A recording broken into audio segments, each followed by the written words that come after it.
Voilà, cet endroit sera parfait. Ici, nous installerons les bases de notre future ville.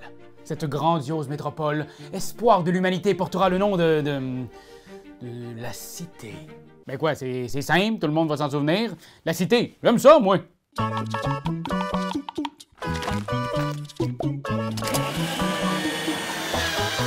Founders est un jeu de pose de tuiles pour 2 à 5 joueurs qui se joue en près de 45 minutes.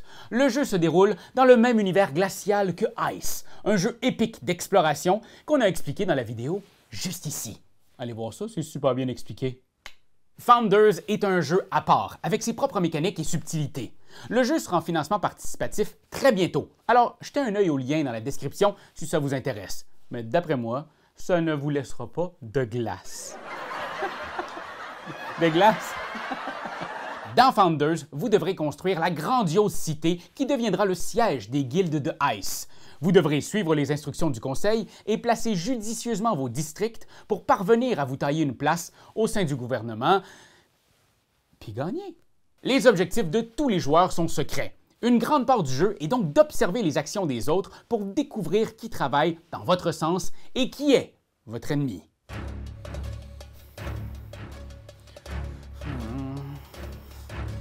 Commençons par la mise en place. Chaque joueur choisit un personnage et prend le plateau qui lui est associé. On va ensuite créer les ensembles de cartes objectifs. Pour les assigner, commencez par tout séparer par couleur. Assurez-vous pour chaque couleur que la carte parchemin soit au sommet et que la carte boussole soit en deuxième. Placez ces 5 piles face cachée. Quand c'est fait, mélangez les 5 piles de façon à ce qu'il soit impossible de savoir quelle couleur se trouve où. Retirez des piles pour avoir disponible un nombre de tas égal au nombre de joueurs. Donc ici, dans ma partie à 3 joueurs, je retire, sans regarder, 2 paquets couleurs. Isolez ensuite la première carte de chaque pile et déplacez-la sur la droite. La carte du sommet de la pile la plus à droite est envoyée sur la pile à gauche. Distribuez une pile à chaque joueur, mais en secret. Mélangez les cartes design parchemin et passez-en une à chaque joueur. Faites de même avec les cartes design boussole. Placez vos cartes couleurs dans les enveloppes pour cartes. Ajoutez-y les designs correspondants et bingo! Vous aurez vos objectifs secrets pour la partie. Vous aurez compris que ce système permet à tous de se retrouver avec une carte parchemin et une carte boussole de 2 couleurs différentes. Le jeu repose sur ce secret. Essayez de comprendre au fil du match quel joueur possède quel objectif. Ces cartes représentent les couleurs des différents quartiers et selon les 2 cartes que vous aurez en secret devant vous, vous voudrez voir certains espaces avantagés. Forcément, d'autres joueurs autour de la table ont des couleurs communes avec vous. Gardez ça en tête. La partie se déroule sur 3 jours si vous jouez à 3 joueurs et 4 si vous jouez à 4. Mais là, c'est pas des vrais jours, là. Mais non. Un jour, c'est plus comme une façon originale de dire une manche. Donc, chaque jour est séparé en 3 phases. Phase 1, début de la journée. Donc moi, au début de la journée, j'aime ça manger un bol de gruau, me brosser les dents, puis surtout, piocher des tuiles. Donc, dans cette partie, placez 3 tuiles villes au hasard en face de chaque joueur. Ces grandes tuiles avec 3 triangles. Vous ne pouvez pas les tourner ni regarder ce qu'on trouve derrière. Phase 2, le jour. Dans cette phase, prenez une tuile qui se trouve devant un autre joueur et placez-la sur le plateau. Vous pouvez à ce moment retourner la tuile dans le sens que vous voulez. Une tuile doit toujours être placée adjacente au centre du plateau ou à une autre tuile déjà placée. Adjacente veut dire qu'un côté de la tuile doit toucher l'autre tuile comme ça. Vous ne pouvez pas superposer les tuiles ou les faire dépasser de la limite du plateau ou même les mettre à la verticale ou les lancer à vos amis. Je pense que ça va de soi, là, mais je préfère prévenir. Hey! Si à votre tour il ne reste plus de tuiles devant les autres, vous pouvez prendre une tuile devant vous. Phase 3, fin de la journée. Quand la dernière tuile a été placée, le marqueur premier joueur passe au joueur de gauche et on entame la prochaine journée. À moins que ce soit la dernière journée, dans ce cas, on procède au décompte des points.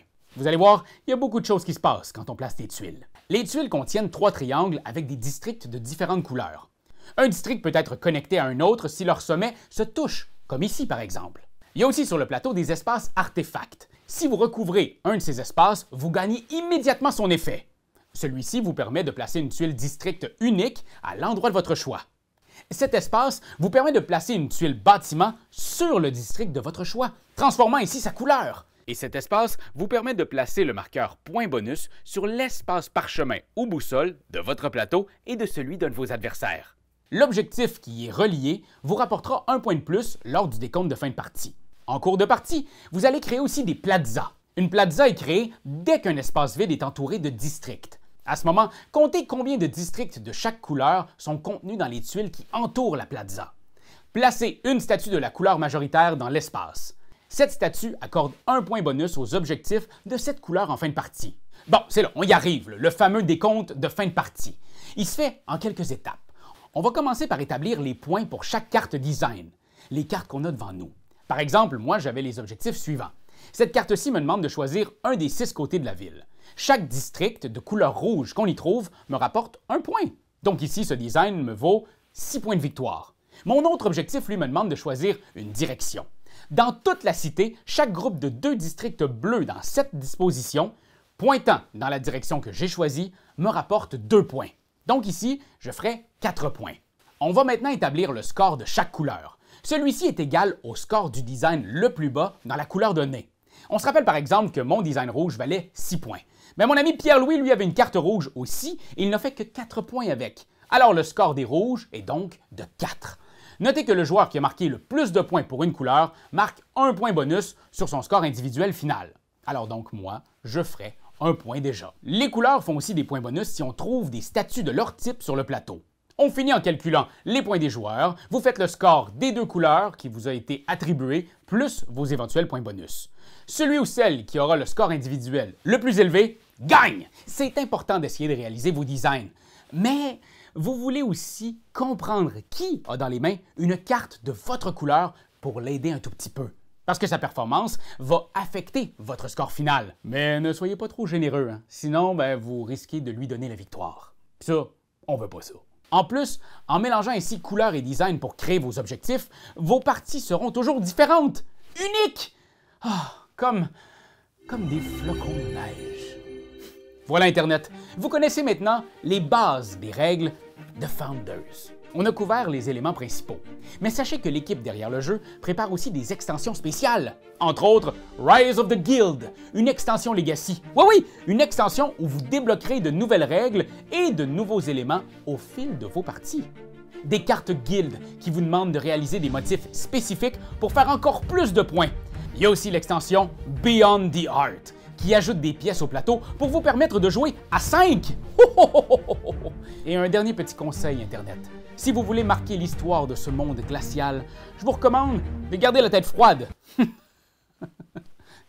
Froide. J'ai-tu fait un froid, moi, là? Bon, ça me laisse de glace. C'est toi de trouver l'épisode de jour du Popoche? Sonne la cloche! Sonne la cloche! On parle de jeu, like-nous, commande, suis-nous, ouais! Sonne la cloche! Sonne la cloche! Partage à tes amis, partage à ta mamie, ouais! Sonne la cloche! Sonne la cloche! Comment ton ouais, fais-le mon titi! Sonne la cloche! Sonne la cloche! Sonne la cloche comme quand Jésus a sonné à la porte pour aller souper chez Zachée.